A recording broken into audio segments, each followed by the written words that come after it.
Good morning to everybody to be here to this groundbreaking here for the new jail complex. Since this is a meeting and I'll have to, the Saline County, all the Board of Commissioners are here, so I'll have to call this meeting to order. And we have Commissioner Vidrickson, Commissioner Weiss, Commissioner Shadwick, and Commissioner White, and myself, Roger Sparks. So I will have to just say this meeting has started. And I want to thank you all for being here. And good morning, I'm Roger Sparks, Chairman of the Saline County Commission. And I want to thank you for being here this morning and welcome you to a very important spot for the future of our community. Beginning in just a few weeks and opening by the end of 2023, this will become the home of a new 392-bed jail and sheriff's office for Saline County. This represents a voter-approved investment of more than $89 million in the future of the public safety in our community. There are many people that we have to thank for getting us to this point. First off, I'd like to thank Sheriff Roger Solden. Right back here, some. I'm looking out over you. I meant you there for right here. Thank you, and who brought the commissioner's attention the need for a new jail facility. I would also like to thank our administrator Phil Smith-Haynes for being the driving force behind this monument project. Next, I'd like to thank my fellow commissioners who were open to the project and ultimately made the decision to put this in front of the voters. I'd like to thank Jim Robertson, seen here, Jim, right there, for VRJS Consulting. Jim has been a multi-decade history with Saline County Jail projects and put together the numbers we needed to make the case for expansion. And he continues to work with us on transitioning to a new facility. I'd like to thank our former County Administrator Rita Deister and Andrew Manley and Deputy County Administrator Hannah Stanball for the financial and operational planning to bring this facility to reality. I'd like to thank our major partners, Trainer HR Architects and Turner Construction Company, for being us every step of the way for the last 2 years and their hard work over the next 2 years. While each of those organizations has brought a team of many capable professionals, I'd especially like to acknowledge Brad Clark from Trainer and Dave Dudzik from Turner for their leadership. I'd like to thank the subcontractors who have worked and will work that leadership from Trainer and Turner.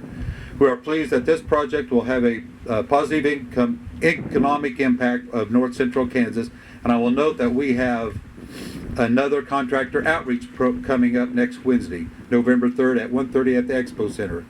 Please see our website for more information on that project. I'd like to thank many folks with the community who pushed for this. I'd especially like to thank Barb Young for her advocacy on behalf of North Salina, Lucy Larson for her assistance in getting the message out to voters, and Lavelle Frick and her family for working with us on the purchase of this land. I'd like to thank the City of Salina and City Commissioners for approving the rezoning of the property. Most of all, I'd like to thank the voters of Saline County for entrusting us with the responsibility of making a prudent investment in public safety. A facility that will provide better working conditions for staff, more program space for rehabilitation of inmates, and room for future expansion of the jail or other needed county programs. And finally, I'd like to thank the sheriff's staff who have hung in there with us. We have gone through this process. This is a momentous day for our community, and I could not be prouder to be a part of it. I'd now like to turn this podium over to Sheriff Roger Solden for a few remarks.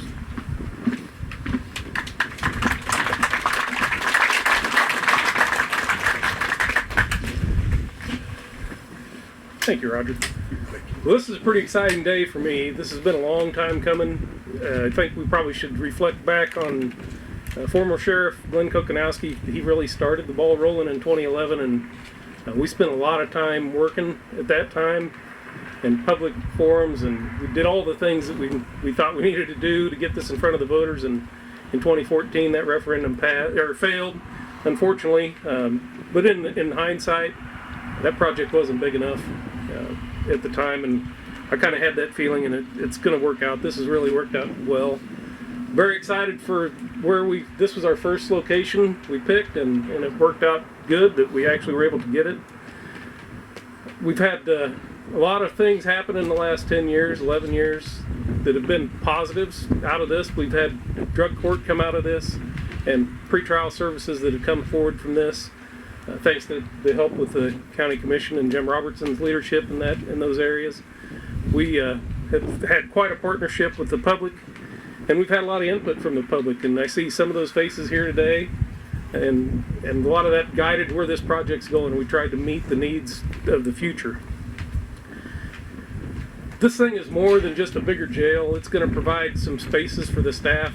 It's going to be pretty amazing. I know it seems like a minor thing if you're not in law enforcement, but every one of our staff members will have a locker. It seems pretty insignificant, but if you have a spare change of clothes or something you want to leave, there's nowhere to leave it at work. So just to have that space for the staff, the spaces that every staff member's in will have some daylight to it. You know, currently there's a handful of people who have offices with windows. Everybody else is in the dark, so to speak.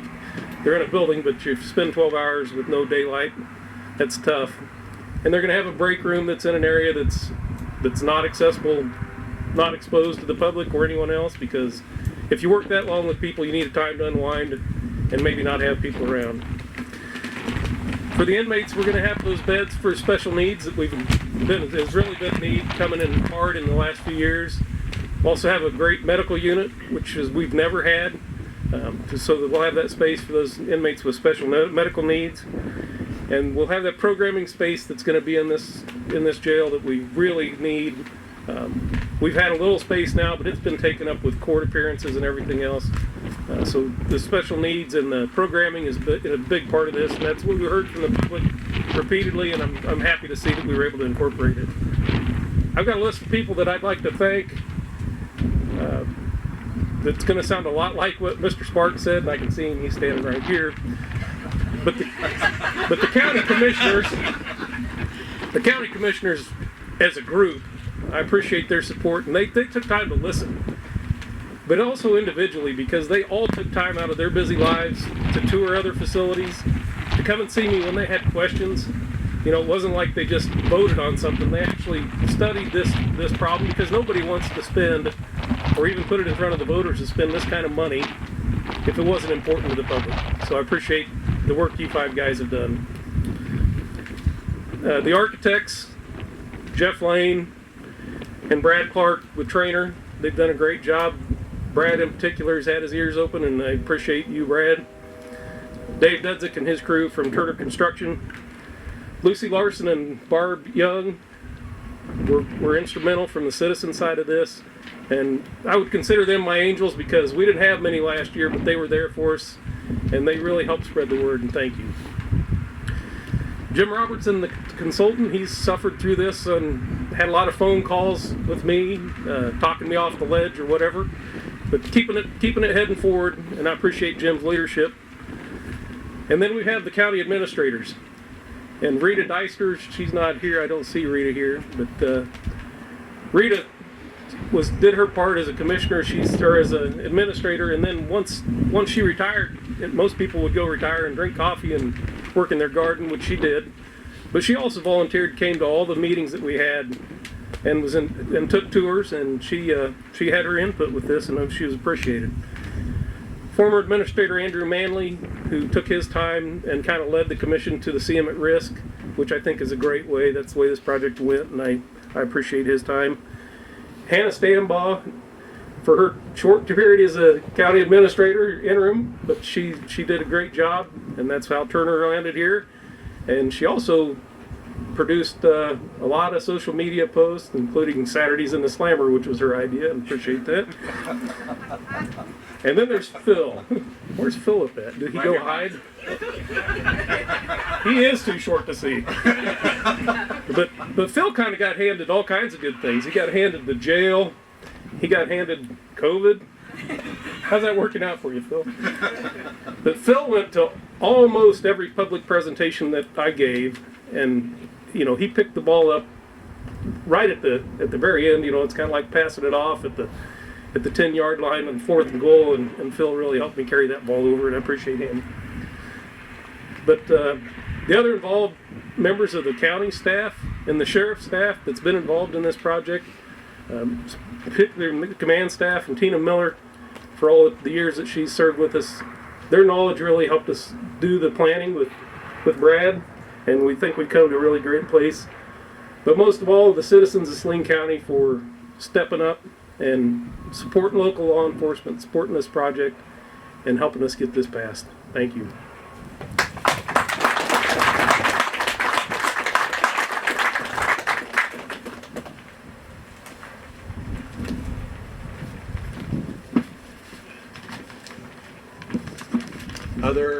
Any other commissioners would like to speak? We'll give you a minute here. No? Okay. Okay. Okay, at this time, I guess we'll need to line up for the photo shoot over here on the groundbreaking. So, better line up over there. Okay. This is to the first groundbreaking of the new jail, and I'm glad that the construction company put fresh dirt here for us all, because that rock was going to be a bummer. Okay, here we go. Thank you.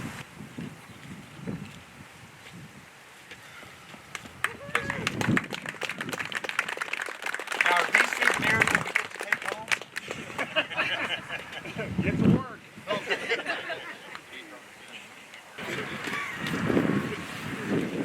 Okay. At this time, I'd like to ask anybody else if they'd like to speak at this time. Anywhere from the Sheriff's Department, from the construction company, or anybody else. If not, I'll just call this meeting adjourned. Thank you all for showing up today.